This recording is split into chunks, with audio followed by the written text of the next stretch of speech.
నోర్వేకి స్వాగతం. సూచనలు లేదా సమాచారాన్ని అందించే స్వీయ శోధన సాధనం. సో ఇదొక టూల్.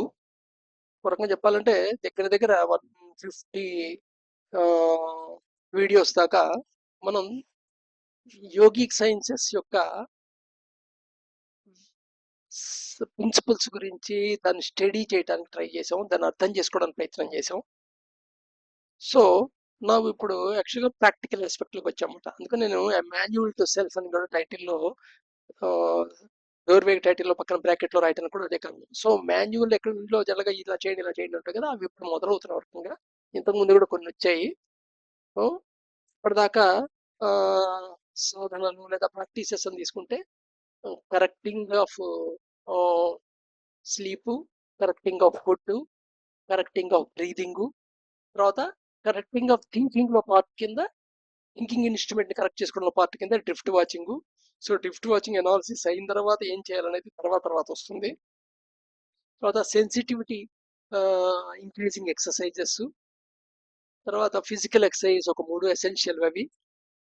నెక్స్ట్ తర్వాత రిఫైనింగ్ ఎక్సర్సైజెస్ తెలుసుకున్నాం. Refining exercises.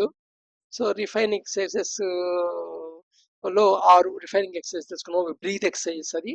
ఈ ఈ ఎనర్జీ బాడీలో ఉండే ఈ ప్రాణ యొక్క ఫ్లోని ఎక్కడెక్కడైతే అవరోధాలు ఉంటాయో ఆ అవరోధాలు రిమూవ్ చేయడానికి దాన్ని చేస్తుంటారు. సో అండర్స్టాండింగ్ తెచ్చుకొని పూర్తిగా అర్థం చేసుకొని చేయటానికి ప్రయత్నం చేయండి.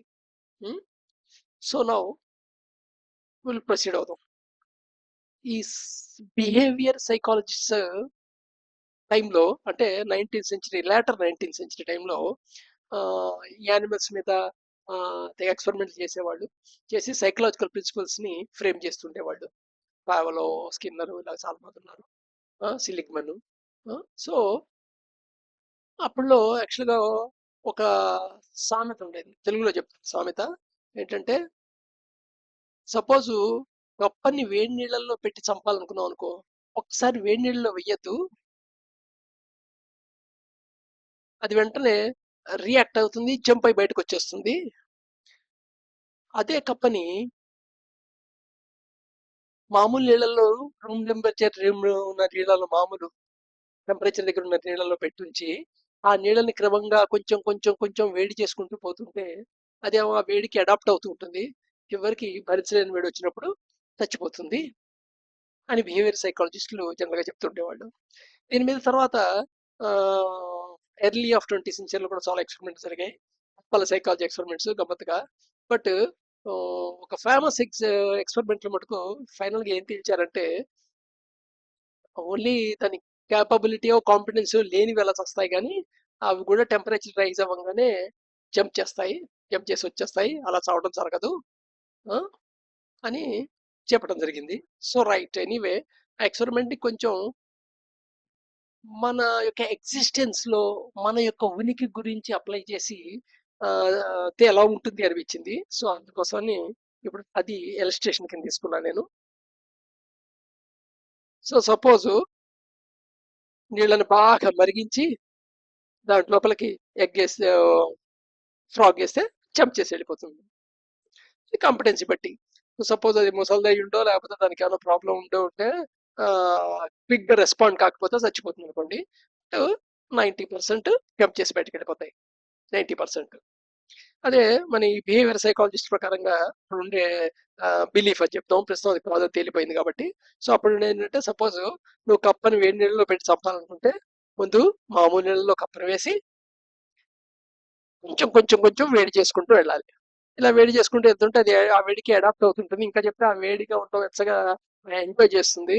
చివరికి వేడి భరించలేని వచ్చినప్పుడు అది అలా చచ్చిపోతుంది. బట్ యాక్చువల్గా ప్రాక్టికల్ గా చూస్తే రిజల్ట్స్ గమ్మత్తుగా ఉన్నాయన్నమాట.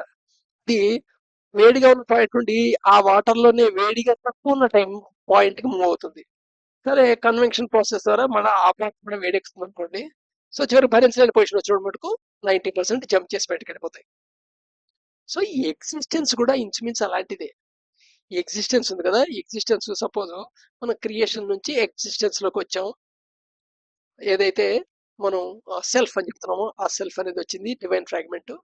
ఈ డివైన్ ఫ్రాగ్మెంట్ ఎగ్జిస్టెన్స్ లో అది మనుగడ సాగించడానికి, ఇంటరాక్ట్ చేయడానికి దానికి కొన్ని బాడీస్ అవసరం వచ్చాయి. అందుకోసమని అది ఒక కారణ శరీరాన్ని, దానిపైనేమో సూక్ష్మ శరీరాన్ని, దానిపైన భౌతిక శరీరాన్ని ధరించడం జరిగింది. అంటే ఇక్కడ భాష ప్రాబ్లము దీని మీద అనగానే చొక్కా మీద చొక్కా, చొక్కా మీద చొక్కా వేసుకున్నట్టు అనుకుంటామేమో. సో దెర్‌ఫోర్ ఈ బాడీని, ఫిజికల్ బాడీని డిటెక్షన్ చేస్తే లోపల సూక్ష్మ బాడీ కనబడుతుంది. సూక్ష్మ డిటెక్షన్ చేస్తే కారణ శరీరం కనబడుతుంది అనుకుంటాం. It's not like that.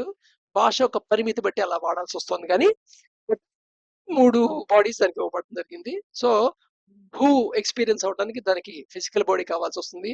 భువహ experience అవడానికి సూక్ష్మ శరీరం కావాల్సి వస్తుంది. సుహ ఎక్స్పీరియన్స్ అవ్వాలంటే కారణ శరీరం కావాల్సి వస్తుంది. సో రైట్, సేమ్ దీనిలాగానే మన ఎగ్జిస్టెన్స్ లో ఏం చేస్తున్నాం, ఎగ్జిస్టెన్స్ వచ్చాం. Existence is made of suffering. బుద్ధుడు యొక్క నోబెల్ ట్రూత్, ఫస్ట్ ట్రూత్ ఏమిటి? The world is suffering. Suffering ముందు యాక్సెప్ట్ చేయండి అంటాడు. సో వేడిలో వేడి సఫరింగ్. సో వేడి తక్కువ ఉన్న ప్లేట్కి జంప్ చేసింది. మనం కూడా ఇంచుమించు అలాగే చేస్తుంటాం. ఆ సఫరింగ్ నుండి దూరంగా పారిపోవడానికి ప్రయత్నం చేస్తుంటాం, లేదా దాన్ని టెంపరీగా కన్సీల్ చేయడానికి ట్రై చేస్తుంటాం. ఇంకో డిస్ట్రాక్షన్ తో అది లేనట్టు పొజిషన్ తెచ్చుకుంటాం. అంటే డిస్ట్రాక్షన్ వచ్చినప్పుడు అది లేనట్టు కనబడుతుంది. ఇప్పుడు సపోజ్ బ్యాడ్ స్మెల్ వచ్చింది అనుకోండి, కర్చీఫ్ లో సెంట్ ఉండి ఆ కర్చీఫ్ ముక్కు దగ్గర పెట్టుకున్నాం అంటే సెంట్ వాసన వస్తుంది, బ్యాడ్ స్మెల్ తెలియదు. బ్యాడ్ స్మెల్ తెలియదు కానీ బ్యాడ్ స్మెల్ లేదు కాదు, బ్యాడ్ స్మెల్ అక్కడ కూడా ఉంది. ఆ బ్యాడ్ స్మెల్ కి సంబంధించిన అణువులు ముక్కుకెళ్ళి రియాక్ట్ అవుతున్నాయి, కానీ ఈ డిస్ట్రాక్షన్ లో అది పట్టుకోదు. సో అలాగే లైఫ్ లో కూడా ఏం చేస్తామంటే రకరకాల ఎంటర్టైన్మెంట్ డిస్ట్రాక్షన్స్, లైఫ్ లో డిస్ట్రాక్షన్స్, ఏదో ఆబ్జెక్టివ్ గోల్స్ అని ఏదేదో మొత్తం మీద ఏదో పెట్టుకొని అనువుగా ఉన్న చోటకి వెళ్తుంటాం. కానీ సఫరింగ్ అక్కడ కూడా ఉంటుంది. ప్రతి చోట సఫరింగ్ అది అంతర్గతంగా ఉంటుంది. గమ్మత్ అంటే సఫరింగ్ అనేది ఒక శాపం అనుకోవద్దు, అది బాధ అనుకోవద్దు. సఫరింగ్ ఈజ్ అ వే. అది చెప్తూ ఉంటుంది మాట, అస్తమానం ఒక లెసన్ చెప్తుంటుంది టీచర్. అది ఏమిటా టీచర్ అంటే, ఎగ్జిస్టెన్స్ నీది కాదు, ఇది ట్రాన్సెండెన్స్, టెంపరీగా ఉండేది అనేది. సో ఎప్పుడైతే నీకు కన్ఫర్మ్ గా ఆ జ్ఞానం కలిగిందో, అప్పలాగానే నువ్వు ఎగ్జిస్టెన్స్ లో నీ బైక్ జంప్ చేయడానికి ట్రై చేస్తావు. ఈ జంప్ చేయడానికి ట్రై చేయటమే డోర్ వే అనమాట. సో దానికి ఎంతో మంది మేధావులు, ఋషులు ఆ, దీని గురించి వాళ్ళ జీవితాలు లైఫ్స్ శ్రమించి చాలా విషయాలు చెప్పారు. అవన్నీ కన్సాలిడేట్ చేసి కంపైల్ చేశాడు పతంజలి. ఆ పతంజలి యొక్క యోగ సూత్రాలు వచ్చాయి, రకరకాల యోగ మార్గాలు వచ్చాయి. సో మనం యోగిక్ సైన్స్ నే కొంచెం సైంటిఫిక్ టెంపర్మెంట్ తో అనలైజ్ చేసి అండర్స్టాండ్ చేసుకోవడానికి ట్రై చేస్తున్నాం ఈ మొత్తం సిరీస్ లో. సో రైట్, ఇదనమాట ప్రొసెషన్. సో ఈ ఎస్కేప్ అవుట్ అయ్యే ప్రాసెస్ ఏంటంటే యోగా అనమాట. Thank you.